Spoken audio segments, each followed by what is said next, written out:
Okay, good afternoon, everybody. I'm sorry about the slight delay in starting. We're still waiting for one speaker, but we're going to crack on because we only have a very limited amount of time. Also because we have the Prosecutor General online, and I know that he has a very busy schedule. So I want to welcome you all to this event, which is part of the EPC's extensive Ukraine program. Today's event is on a very important issue. Prisoners of war. Since the beginning of Russia's full-scale invasion of Ukraine, thousands of Ukrainians have become POWs. While there have already been several exchanges, thousands of Ukrainians remain captive.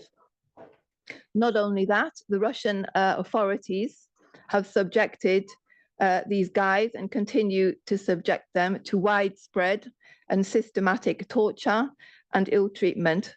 As we've seen from many news reports in the last weeks, a number have also been executed. There's nothing the Russians won't do. So during this discussion, we want to dig down deep into this issue, including looking at what more can be done to free and support POWs and assess the existing legal mechanisms and what more can actually be implemented. We also want to flag up the terrible conditions of captivity, the state of human rights and violations of international law, how we can secure better detainee treatment, ensure humanitarian access, and facilitate communication with the families of POWs. How can international oversight be improved in order to safeguard detainees' rights and well-being? While some countries have been important facilitators returning POWs, how can we get more countries involved, and how can we get more of our heroes back? So I'm going to introduce our panel in a moment. We're really proud to have you with us today.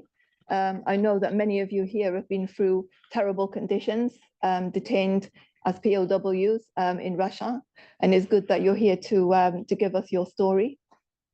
But first of all, I want to introduce Andriy Kostin, Ukraine's Prosecutor General, to give us an opening statement or speech, however I would like to term it. So I'll give the floor to you, Prosecutor General Kostin. Thank you, dear Amanda, distinguished speakers, friends and colleagues.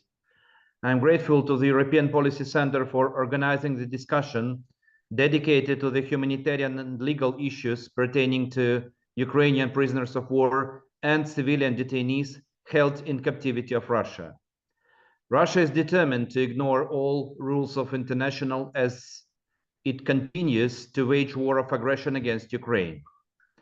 In such circumstances, Ukrainians in hands of Russia are most vulnerable, particularly as their abuse, intimidation, and subjugation is part of Moscow's persecutory policy. Torture, ill-treatment, and summary executions are persistent regularity practiced by Russian authorities against protected persons. And though international humanitarian law defines the status and treatment of the prisoners of war, civilian detainees, and internees, for Russia, these rules simply do not exist. Let me briefly go through some of those violations that emerge as we investigate and prosecute war crimes. In international armed conflict, international humanitarian law expressly forbids summary execution of any person in the power of the party to a conflict. Unfortunately, these disturbing practices continue. One of the largest mass executions of 16 Ukrainian prisoners of war took place in Pokrovsk district on 30th of September. We are currently investigating yet another incident that took place on 10th of October in Kursk region, on spot execution of 9 surrendered members of Ukrainian troops. International humanitarian law grants the prisoner of war status to members of the enemy armed forces that fall under the ambit of Third Geneva Convention. As a result, the prisoners of war benefit from combatant immunity, meaning that they cannot be prosecuted for the lawful acts of war committed in course of an armed conflict. Till now, Russia continues to deny our soldiers the prisoner of war status, stripping them all appropriate benefits and guarantees. it does not stop there. Based on the information gathered in course of investigations, we can say with certainty that up to 90% of Ukrainian prisoners of war have been subjected to torture, sexual violence, and other forms of violence and inhuman treatment. Apart from being a war crime, it is a long-lasting trauma with numbers of negative side effects. Alenivka massacre and Volnovakha torture chamber are well-known egregious illustrations of widespread and routine practices of abuse and heinous crimes committed against Ukrainian detainees. Lastly, whilst wrongfully put on trial before the courts that lack independence and impartiality both in Russia and temporarily occupied territories, Ukrainian prisoners of war are prosecuted for mere participation in hostilities and for the crimes that were specifically adopted following their capture. In addition, they are denied the benefit of the judicial guarantees, proper means to defend themselves in parallel to systematic torture and ill-treatment in detention facilities. Cases against members of the Azov regiment and Aidar battalion are a testament of this. Upon capture by Russia, they have been charged with the so-called participation in terrorist organization and so-called attempts to overthrow government of Russia's proxy regimes in occupied territories. These charges are primarily brought as a pretext to prosecute Ukrainian soldiers for their engagement in hostilities rather than classification of violence as a war crime. Notably, Russian courts apply criminal legislation retroactively in violation of the fundamental principle of legality. This pattern of cases shows that Russia simply aims to collectively punish Ukrainian prisoners of war for their mere membership in the Ukrainian armed forces, for the fact that they defending Ukrainian land and our freedom. Civilian detainees and internees are in no better position. Imagine hundreds of places meticulously replicating perversive abuses in Kherson, Kharkiv, Zaporizhia, Donetsk, and other regions still remaining under Russian occupation. The systemic nature of abuse of civilians in detention places clearly depicts pattern of policy, whereas Russia is targeting members of local population with pro-Ukrainian views or associations, eradicating prominent figures within the Ukrainian community in an exemplary manner. For example, in Kherson region, the investigation has confirmed 11 torture chambers in the occupied territories. In Kharkiv region, we have up to 100 investigations with 700 identified victims. We have over 4,000 criminal proceedings for the facts of abduction and illegal deprivation of liberty of civilians. Such places continue to exist in occupied territories as the pattern of the persecution policy planned and implemented by Russia against Ukrainians, with a single mind to target and destroy Ukrainian identity. Unfortunately, rape and other forms of sexual and gender-based violence is also being committed against mothers, wives, and sisters of the military of the armed forces of Ukraine, used as a method of war. We have made progress by identifying 421 suspects, indicting 307 and convicting 91 persons for the cases of torture and ill-treatment of Ukrainian civilians and prisoners of war. However, much remains to be done, and it necessitates international community's collective, concerted, and robust response in searching for, accounting, and repatriating each and every Ukrainian prisoner of war, civilian detainees, and internees, in securing accountability of Russia and perpetrators responsible for these crimes, and in ensuring proper care and rehabilitation of the returnees. Thank you for your attention. Thank you, Prosecutor General. I know that you have to leave very shortly, so we're going to put the question that we would normally put at the end to you now. My colleague here, Lev, has the question. So. Yes, good afternoon, Mr. Kostin. So the question that I have for you is, you have mentioned the efforts that have been undertaken on the national level. The question is whether what additional legal avenues are available to your office on the international level, and what can we expect for the victims and survivors of such crimes to be treated, and how can we expect Russia to be accountable for the crimes that have been committed? Thank you.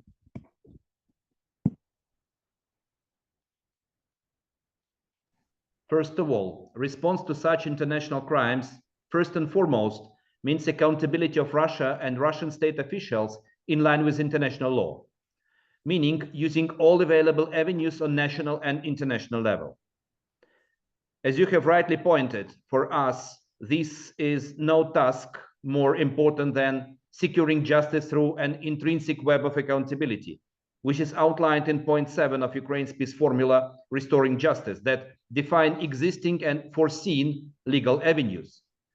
We all need to understand it would require years, if not decades, of commitment, not only from Ukraine, but from our partners to effectively investigate, prosecute, and hold all perpetrators accountable. Having said so, we need to remember that the victims and survivors of the atrocity crimes want to see that justice being served now, and we have a moral obligation to uphold this appeal. We believe that international mechanisms can play a significant role. We are actively collaborating with the International Criminal Court that has already issued 6 arrest warrants against Russia's leadership. The ICC can play a decisive role in this case, holding the designers of torture chambers responsible. We should not forget the quasi-judicial mechanisms that have been vocal in shedding light to these atrocious practices, like UN Independent Commission of Inquiry on Ukraine, which has repeatedly documented Russia's violations against Ukrainian prisoners of war and civilians, latest being the 57th session of the Human Rights Council, complemented by the efforts of the UN Special Rapporteur on Torture. We also work with OSCE mechanism and its report on civilian detainees, which was first of a kind that meticulously described arbitrary deprivation of liberty of Ukrainian civilians by Russia and accompanied war crimes. The work undertaken by international fact-finding and monitoring mechanisms has several important dimensions. First, they document and narrate to the world Russia's true face, while alerting the international community to ensure proper response on international level. And second, while we actively use their findings in course of national investigation. The other important dimension is horizontal cooperation with the third states via joint investigation team under the auspices of Eurojust and on bilateral basis. More than 20 states share the burden by investigating international crimes committed in Ukraine. We already have successful cases in the United States and Lithuania that specifically relate to the ill treatment in detention facilities by Russian armed forces and affiliated military personnel. Lastly, we must continue to employ sanctions regime as a means to foster and enforce accountability to deter future commission of torture and ill treatment against Ukrainian civilians and prisoners of war. Thank you, Prosecutor General. Thank you for joining us today. I'm now going to move on to our guests here today. We really have an amazing group of visitors, of speakers, including Ukrainian defenders who've been so much to defend not only Ukraine, but Europe as a whole and our security. So I'm going to introduce you. I know there was a few name changes just now at the moment, so I hope I'm going to get this all right. First of all, Nestor Barchuk from the Azov Regiment. That's you, Nestor. Brigade, sorry. Welcome, apologies. Anastasia Lietnenko, also from the same brigade. Welcome to you, Anastasia. Eugenia Synelnyk, I hope I didn't do too much damage there, who's a member of the Azovstal Defenders Families. Welcome to you. Marianne Komareki, staff member at the Coordination Headquarters for the Treatment of Prisoners of War, UFA captain. Our guest, who's still not here yet, from the European Parliament, so I'll skip over him for the moment. Mr. Inge Tigersen, who's councillor and coordinator of the Norwegian support to Ukraine, the Norwegian representation to the European Union. Welcome to that. We know that Norway plays a very important role in point 4 of President Zelensky's peace formula, and Sergei Rochuk, Azov Brigade Officer from city of Mariupol, defender, and also a former POW. I think that I didn't miss anybody, right? No, great. So perfect. Thank you very much. So I think we're going to start with you, Nestor, if you don't mind. If I don't mind me calling you Nestor as well. For anybody that needs to have interpretation, my colleague Lev is here to do that job. But I give the floor immediately to you, Nestor. Thank you, Amanda. Thank you for having us today. First of all, I would like to introduce Azov Brigade. Maybe not everyone is familiar with this unit. It was established back in 2014 during the first stages of the war. It was one of the volunteer units that actually, thanks to which Ukraine didn't fall in the face of Russian aggression in its first months.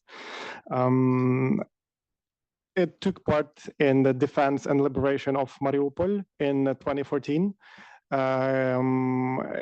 So it holds, and actually it was one of the most famous units to defend Mariupol in 2022, and because of that, it holds the very symbolic meaning for Russians, and by being one of the most effective units as well.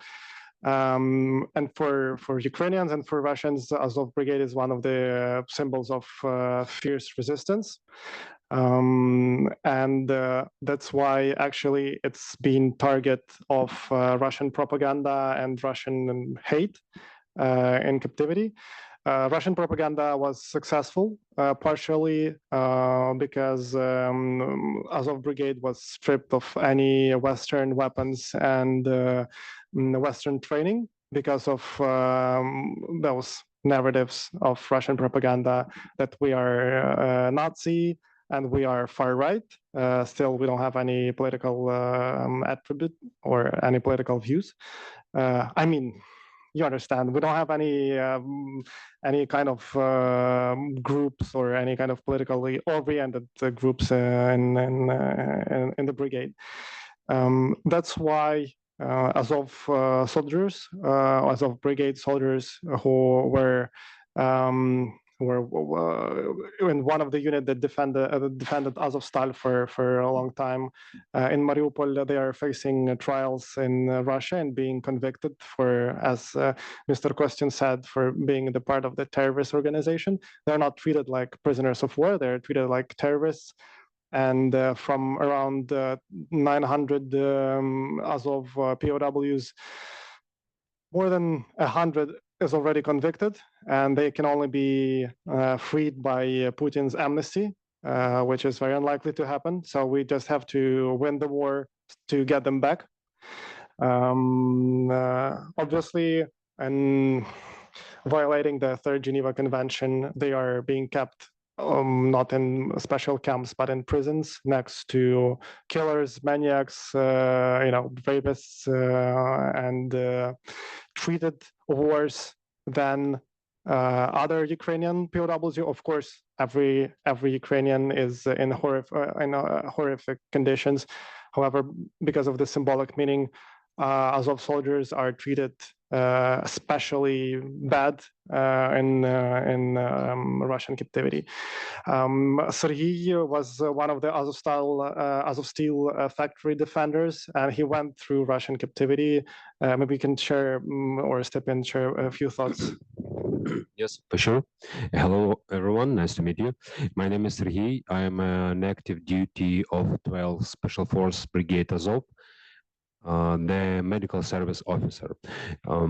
Our brigade, from our beginning, all the history, we built it based on NATO standards and based on Western military science. We are just adopted, translated, and included into our system, and it helps us to build pretty effective unit, which also, even with the Soviet weapon systems, shows the very good results in many military operations for these 10 years. And the Mariupol defending operation was the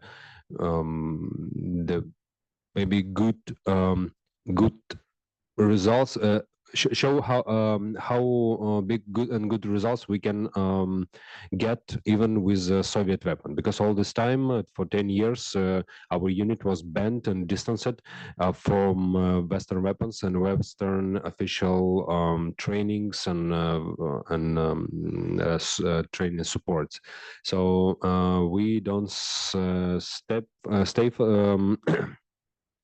it doesn't stop us, and we continue to build our unit by our own, and it shows the good results. So this unit is pretty effective, and this makes the Russians crazy, because we don't let them get the Mariupol in 2014 and fight in totally surrounded for 3 months, just without any supplies, without any help, in totally surrounded. And this make them crazy, because this unit is became a symbol and became some mark as the powerful of Ukrainian resist. So that's why after we go to captivity by order of highest military and political commands, so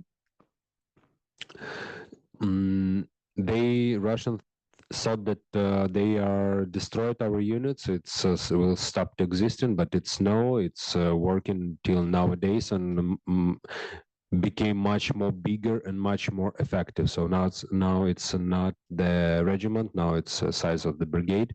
And on this moment our guys work in one of the most hot warfare area in the Ukraine, work pretty effective. So that's why Azov guys have some special position in Russian minds, because it's like, it's like a red dot, and they hate these soldiers a lot, because they make a lot of problem for them. So that's why our prisoners are in a very bad position in Russian captivity.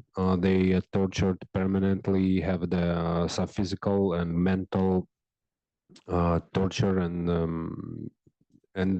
don't have the contacts with relatives. And for a lot of guys, we even don't know now where are they located, are they alive or not. So this is the problem, because Ukraine follow the international human rights standards, but Russia is not. So we should understand that we are having a deal with government and structure which even don't care about their own soldiers, but for Ukrainian soldiers, yeah, you understand. So that's why we have they have a lot of problem in a captivity. So I spent after Mariupol battle, spent in Russian captivity for 1 year, and I know and can truly say about this type of torture. So we pass through about this problem with health. We pass through with mental some violence and physical violence, etc. So that's how Russians have a deal with our guys in captivity. Yeah, I want to add that actually only in summer this year, Azov Brigade underwent the so-called leahy vetting in the United States, and then as a result of this vetting, Azov like the vetting didn't find any could not prove or did not find any evidence that Azov is connected with Nazism or with any of far-right views. So now the ban on Western arms and training was lifted, and it was also lifted in the EU countries, because the policy of the United States influenced European countries as well. Yeah, that's the first thing, and a few thoughts about Nazism narratives. I think that a lot of colleagues from the Baltic countries and Poland, they will agree, or maybe they know that Russians always find other people Nazis or Nazi people only because they do not want to be Russians, or they just don't want to be part of Russia. That's enough for Russians to declare someone a Nazi. One of the main goals of the so-called special military operation, as declared by Putin, was the denazification of Ukraine. That actually is a very common narrative for Russia, because at first it evokes the USSR role in winning over Nazism, and as you may know, Russians think that they were the only one nation to win over Nazi Germany. They do not consider other allies as they do not think that they had any role in it. The Nazi accusations or the Nazification narrative, it dehumanizes and demonizes our government or our military or our unit, and it's the very good pretext for Russians to to fight Nazis. So to fight it, you have to invade other countries. Actually, that sounds maybe funny, but they believe in it. They believe that they will be killed, or Russian POWs, they will be captured by Azov, so they will be immediately killed and they will be tortured. However, unlike our prisoners of war in Russia, the International Red Cross Committee has access to all Russian POWs in Ukraine, and that's another big issue, because as Serhiy said, the Azovstal factory defenders, they went into captivity under high command orders and under guarantees of ICRC and the UN. However, unfortunately, the ICRC does not fulfill its mandate, and it does not gain access to Ukrainian prisoners of war in Russia. However, it has every access to every prisoner of war in Ukraine to check the conditions and etc.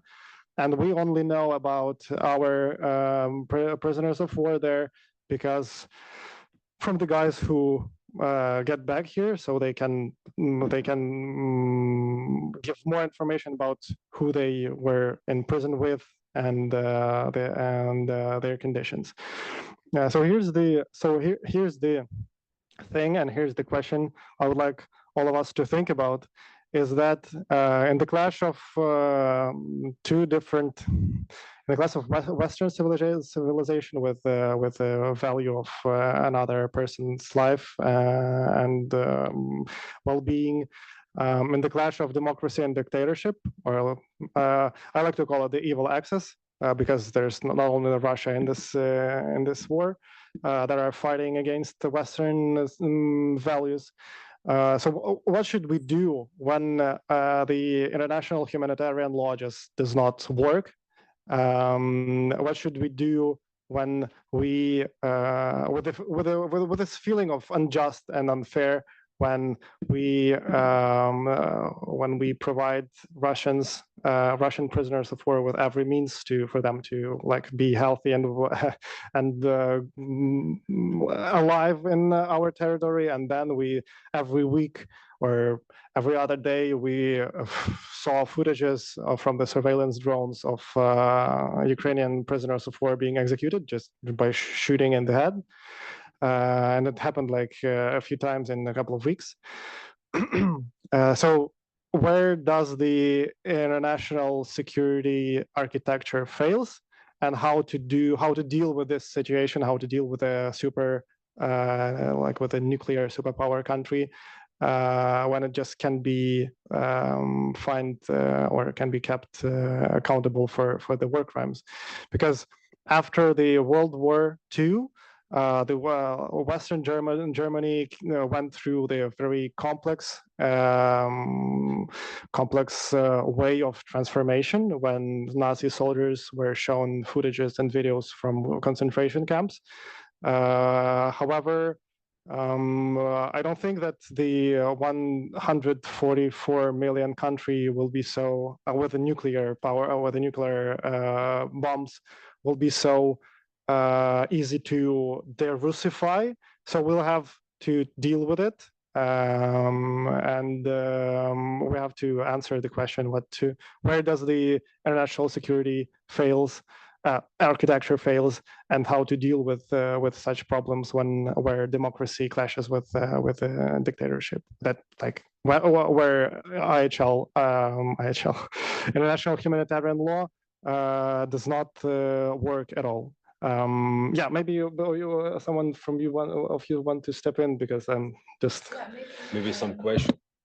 Maybe thank you very much, and this is really a good question, and it's really important that Ukraine gets justice, and this is why it's so important that all this evidence is collected and kept, so that one day Russia will be held accountable for these crimes, for all of the atrocious war crimes that they've committed in Ukraine since, well, not just since the first day of this war, because the war started back in 2014, for all of these crimes. I mean, currently progress is being made, but not enough progress.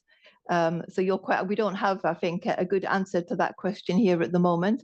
But there won't be any peace in Ukraine without justice for these crimes.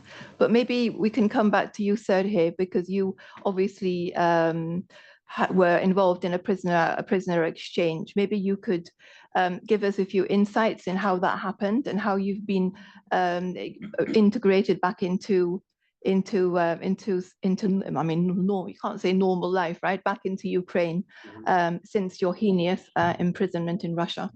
Okay. So how it happens? Just one night, Russians come, say your surname, and say just take the clothes, take the stuff, and go out. And we don't know where we're going. And this can be some replace into another jail. It can be something worse. And after some time, they bring us to some transport the plane, and we understand it's probably it's too expensive to replace us just another jail. Probably this is exchange, and in a few hours we were in Ukraine. So nowadays Ukraine have pretty good mechanism of rehabilitation. So all the guys have the medical part of the rehabilitation. In the first day that starts the screening of the health. It depends of most of the Ukrainian prisoners come back to Ukraine with a huge medical problems after tortures, damages, with some fractures and etc. And with sometimes with a big mental problems. So now we in our system became better and better in this way, and they have the all abilities to fix the health, and it depends of the situation with their problems. Now Ukraine have pretty good experience with this. We are ready to share it, and you never know. We hope that your countries and European countries will need it. Never, but we are working for. But you never know. So we are ready to share with these knowledges, and maybe invite your specialists to just work with this. And also Ukraine start now a good problem with light head injuries because of the after artillery shelling works. Maybe half of the soldiers have the light head injuries. I don't mean about the penetration. It's just about the ears, about this brain problems and etc. So we are on a steps on a good way in this question. So it's like this. Any question, please? Thank you. I mean, this is really important experience and knowledge that you will have. I mean, I really hope that it doesn't have to be shared widely. But in the case that, you know, the West isn't strong enough in pushing back Russia in Ukraine, unfortunately, there could be a case when Russia would go somewhere else, and this experience will come in very useful. Maybe your colleague, you want to add something? Yeah. One little thing. This funny, but not only Ukrainian prisoners have the very good first aid, but also the Russians have the very good first aid. And as the officer of the medical service of our brigade, I can tell a lot of cases that we gives the first aid for the captured Russians, and not only save their lives but just save their health. And there is a cases when we catch our soldiers catch the one young man from Chelyabinsk, and he got the pretty heavy arm artillery shell injury, and he was already on the surgical table. Our specialists start to work with him, and I just communicate with him. So do you understand, or do you have the heavy fractures and damage of your arm? Yes, I understand. Do you understand that it will be easy for us and just cut your arm, and you will not ever will be back to the army? Yes, I understand. And I ask, what do you think? What is going on right now? You are preparing for the operation, so an hour to save his arm. Yes, in the results, we save his life, save his arm, and he got all fingers, and his arm pretty functional. So that's how Ukraine going with Russian captured Russians, and we spend thousands of the dollars just to saving their lives and the health. So this is the difference between our two worlds. Anastasia, I'd like to give the floor to you to share your experience, and come to Mariana as well, if I may, and then finally to Mr. Thiessen.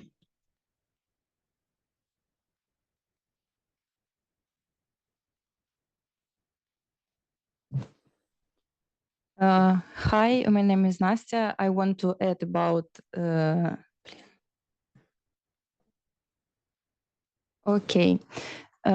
щодо обміну, ми не знали, куди нас будуть вести. Concerning the exchange, we didn't know where they're going to take us. До нас в камеру зайшли декілька чоловіків, сказали нам стати обличчям до стіни та назвали прізвища і сказали збирати речі. There was a few people who came into the camera where I was incarcerated, and they told us to stand with our facing the wall. They called our last names. Yes. Нас вивели з камери спинами наверх. They led us out of the room with our backs turned. Нас спустили на перший поверх, закрили нам очі та посадили в автомобіль для перевезення заключених. They took us to the first floor of the building. They covered our eyes and put us in a car. And that car was usually used for the incarcerated people. Ми все ще не знали, напевно, куди нас везуть. Ми не знали, чи це буде обмін, чи це так званий етап, наступне місце. We weren't sure where we were taken to, whether it was for the exchange of prisoners or another place where we were gonna stay for another time. По дорозі в аеропорт, як ми потім дізнались, на нас був емоційний пресинг. On our way to the airport, we were emotionally pressed by the people who were driving us. І тільки після приземлення літаку, коли нас виводили, називаючи наші прізвища, нам вже сказали, що ми їдемо додому. And only after the plane landed, we were told, well, first of all, we were told our last names, and after that, we were told that we came back home. Мабуть, це був найкращий момент повернення додому, але необхідно не забувати про те, що ще дуже багато українських військових знаходяться там. Perhaps that was the happiest moment that could have happened, but we must take into consideration how many people are still being held as prisoners of war in Russia. Дякую за увагу. Thank you very much for your attention. Thank you very much for sharing your story. It must have been terrible to live through that and that experience, other than when you finally return back to Ukraine. Thank you for sharing. So I'd like to give the floor now to you, Mariana. Maybe you can explain about the work that you are doing in Ukraine, and then we'll come to finally the experience from our collective. Hello, my name is Mariana. As I said, I am the representative of the Defense Intelligence of Ukraine, definitely the unit that works on the exchanges of the prisoners of war. And the two main problems that we have in this process is that we don't know much information about our prisoners of war, which are in Russia, because not Russia, not even international organizations like Red Cross, UN, and others give us this information. So it's a huge challenge for families and for us, because they even don't know, are they relatives alive, what's going on with them, where they are located, and others. But Russians, prisoners of war, which are in Ukraine, we have special camps for them. They have everything. Red Cross could visit them more than twice a month. They can have letters, they can have phone calls, they can even choose what to eat here.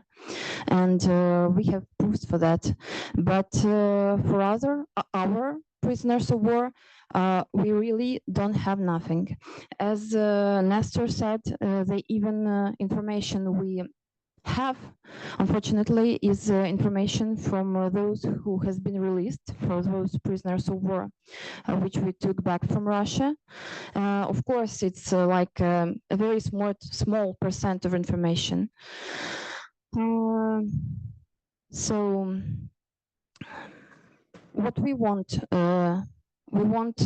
international organizations like Red Cross to work on their mandate to help our families to new information that they need, because that's how it should work in this world. And we are here today in Brussels to tell this story and maybe to have some help in this situation we have. Thank you. Thank you. It's really important that you're here in Brussels telling this story. You should, if you can, you should go across EU capitals and everywhere else to really put the messaging across and to give the visibility to this terrible topic. I want to add, I'm sorry.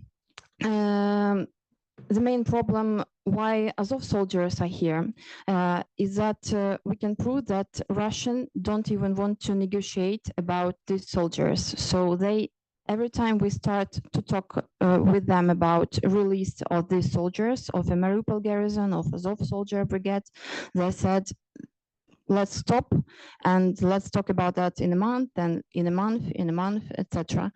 They even one time they start negotiations with us about return of their soldiers.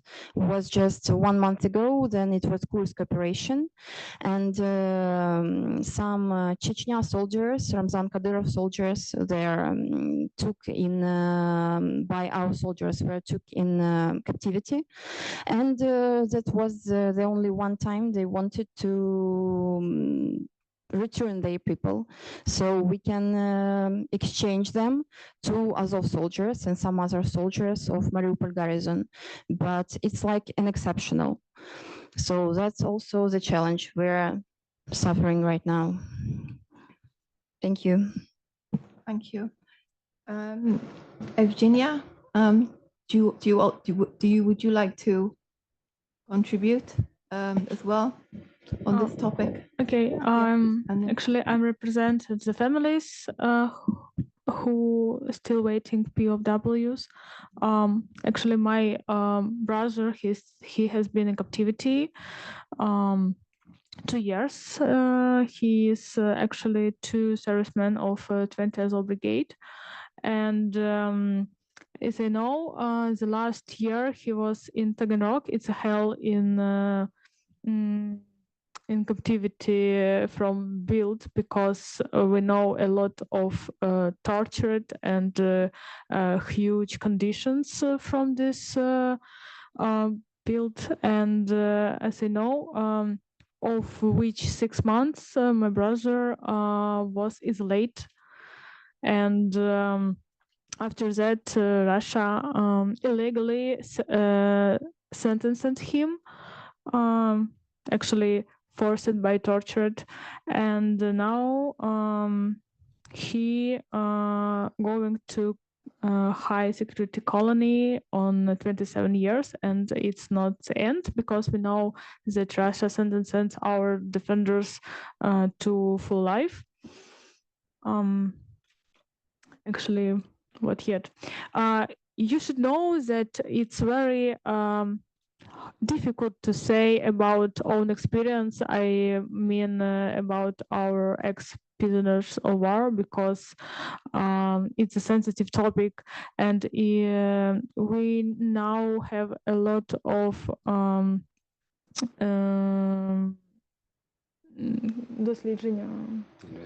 investigation from UN and another human rights organization about tortured, yes, and conditions. So I think understand that when we heard the word tortured, it's a big experience and very sensitive. So thank you. Thank you for sharing. I'm very sorry that your brother, your family has been through such a terrible experience, like everybody here. I really would like to give the floor now to Mr. Thyssen, because as we know, Norway is part of the working group involved in point 4 of President Zelensky's peace plan, and there's an upcoming important meeting in Montreal in the coming weeks, which will be covering this issue. And then we can come back and then we can have some questions from the floor. Many thanks. It's not all that easy to come after all these very strong testimonies with a different kind of intervention. But I will first and foremost say I'm very happy to be here. I will give my regards from Ambassador Eide, whom I'm replacing. And starting by saying that supporting Ukraine, as well as holding Russia to account for its war of aggression, is and will remain the #1 priority of the Norwegian foreign policy.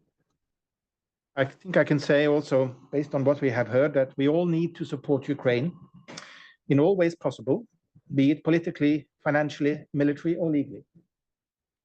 Furthermore, as well has been demonstrated by all these intervention, keeping up the rule-based international legal system, including the Geneva Convention, has been our guiding foreign policy principle, and is more important now than ever, as we see that these principles are being deliberately and continuously violated in front of our eyes. And I would say that the testimonies we have heard now and heard today tells us about the graveness and seriousness of this situation, and calls on all of us to act. And in this light, I could say that earlier this year, Canada and Norway, together with Ukraine, launched a working group aimed at promoting point 4 of Ukraine's 10-point peace formula plan. 10-point peace formula, sorry. And the platform or the working group is dedicated, as I said, to point 4 of the plan that relates to the identification and release of illegally deported children, civilians, unlawfully detained, as well as theme today is the prisoners of war held by the Russian Federation following the armed aggression against Ukraine.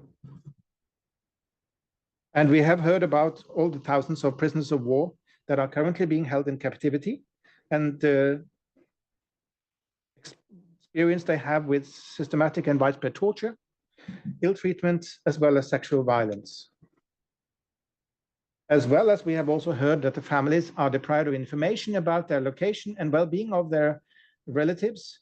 And we have also heard that the International Red Cross and other international organizations have not been able to or granted access to the detention facilities. Of course, all this being said, we have also heard that there have been few and some different initiatives that have facilitated the return of some percentage of the Ukrainians, but we also know that thousands remain in captivity and more are being captured as we speak. So as a response to all of this, as Amanda mentioned, at the end of this month, a ministerial conference on the human dimension of the peace formula will take place in Montreal in Canada under the joint leadership of the Canadian and Norwegian foreign minister together with their Ukrainian counterpart. And the conference will try to further build on the already existing mechanisms for exchange of prisoners of war and as well decide on new approaches to facilitate returns. The ministers will work to advance the common vision outlined in the joint communiqué on the peace framework, which was developed during the Summit for Peace in Ukraine that happened in Switzerland in June this year. And hopefully, through this work, set the stage for a second Summit for Peace, hopefully happening in not the too distant future. In a world that is rife with conflict, the conference will also aim to increase global awareness and sustain attention to these universally important issues, as also in solidarity with other horrors occurring globally. And last but not least, it will amplify pressure on the Russian Federation to start complying with international law and the Geneva Convention. And I will encourage everyone being in the room today or listening online to encourage your own ministers to travel to Montreal to take part in this conference in person, as attendance is of great importance. And by this, I hope that we can all be able to do a small but still important effort to assist Ukraine and the Ukrainian people in this very dire situation. Thank you very much. Thank you. Indeed, amplifying pressure on Russia is the key point here. Unfortunately, not enough pressure is being put on to Russia, including by the EU. I mean, we hear now the EU is now importing more LNG from Russia than ever before, and I have no words to actually respond to that point. But I want to give the audience a chance to put questions to our amazing group of panelists here today, of defenders. Mariam, can you just say who you are and where you're from? I'm Mariam Lambert from Belgium. I'm the co-founder of the NGO OFF, working on children who are deported to Russia, but also on children who are held in prison as well in occupied territories in Russia. The first thing I wanted to say is I feel really small next to you. You've been talking, knowing where you've been through, and I feel really small because you've been protecting our democracy in Europe. We're in Brussels, we all feel free, and you are today took the courage to speak to us.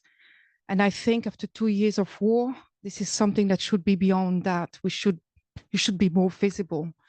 We should have more people listening to you, because the biggest weapon today is not a tank, is communication, is propaganda, and it's also the functioning of the United Nations law, humanitarian law, you name it, doesn't work.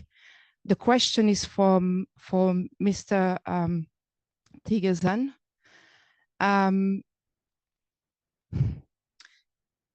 At this point of war, after 2.5 years, and we are very thankful that the ministers are really are meeting and the coalition in end of this month. But how can you make sure that those voices who are silent because they can report on their friends, family, and colleagues who are still in captivity, but how can you ensure that all those voices are put on the table, the concern, and not only from the minister? We know that politics cannot work without civil society. Civil society will not be able to work without human rights lawyer. Human rights lawyer will not be able to work with children or those heroes who've been in captivity. And I think their voice are extremely important in order to see what are the mechanisms that needs to be put in place in order to overcome this situation, which is absolutely horrific. Thank you. Many thanks, and I think I can sign up to all the things that you have said. I'm not directly involved in the organization of this conference, so I have to say that I can't really go into the details. What I do know is that it will not only be the politicians attending the conference. They will be joined by experts and representatives of civil society, and I take for granted that those organizations also will include former prisoners of war and others that have experienced the situation in Ukraine. I can't go into more detail, but from what I have been informed, this will be an extended conference, not only involving the ministers and the politicians. We have another question. Yeah, I mean, we're nearly out of time, so. Hello, thank you so much for your bravery and for protecting us all. My name is Daria Malevka. I represent 5 frontline oblasts of Ukraine here in European Committee of the Regions. And my question, it's an open question for the panelists, whoever wants to answer, is what is the main call to action for us people in the room, for organizations that we work for Brussels and for the EU overall to help return our POWs the sooner the possible? Thank you. May I start? I'll give just more of the generalized answer. First of all, I think that we have to push and to endorse ICRC to gain access, just because we want to know where our guys are and how they, in which condition they are kept. The second is encourage the ICC investigation of war crimes against prisoners of war, so that the ones responsible for the war crimes are being held accountable.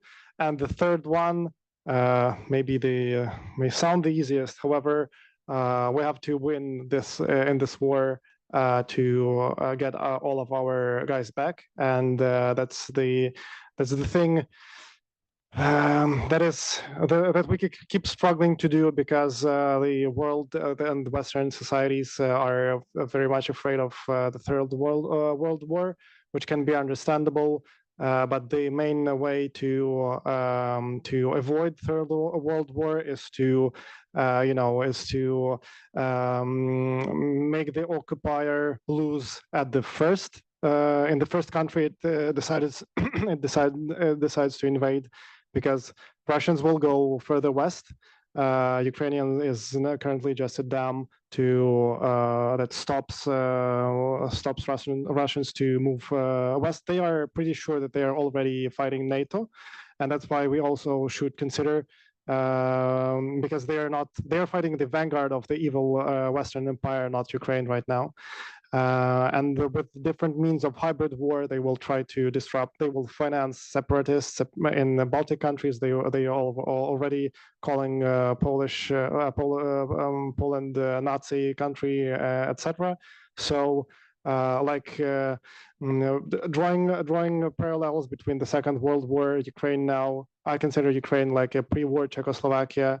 Poland is still not occupied by Germans. British cities are still not being bombed, and France is not being occupied yet, just because Czechoslovakia is still liquidating and eliminating the threat that is posed by Russians today. So the main recipe here is to arm Ukraine so it can win the war. Then we will get our guys back. And the next our steps, we should all start to think and understand that we have the deal with barbarians of the new generation, which are not to respect and don't care about the international human law, and they even don't respect their own persons. We have a lot of cases when they just doesn't care about the life of their soldiers, and we communicate a lot with the Russian captivities, and sometimes it's maybe sounds some surrealistic, maybe it's like a joke, but it's true. And we, when we communicate with these people, we just don't, I just don't believe my ears. Is it happening real? But adult persons truly says that they know that there is a NATO in Ukraine, and they hate it, and they comes to Ukraine to fight with the NATO. So it's like, are you seriously? Yeah, they really don't. They really believe in this. So we should understand that this is the question of our global security and our security of our Western civilization at all. Yeah, thank you.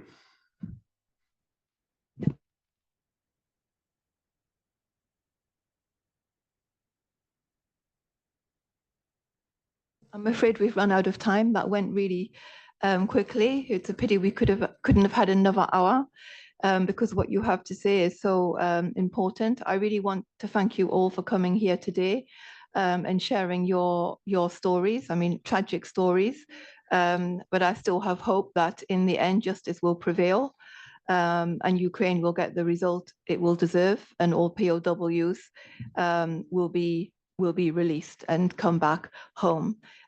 But spreading your messages is super important. So it's great that you were here today. So thanks to all of you. I would just like to make a small reclam for the EPC, because we work actually on these issues, or point 4, quite extensively. And next week on Monday, you'll receive the invitation today. We will have an event on the issue of stolen children. As you know, Russia has also stolen thousands and thousands of children.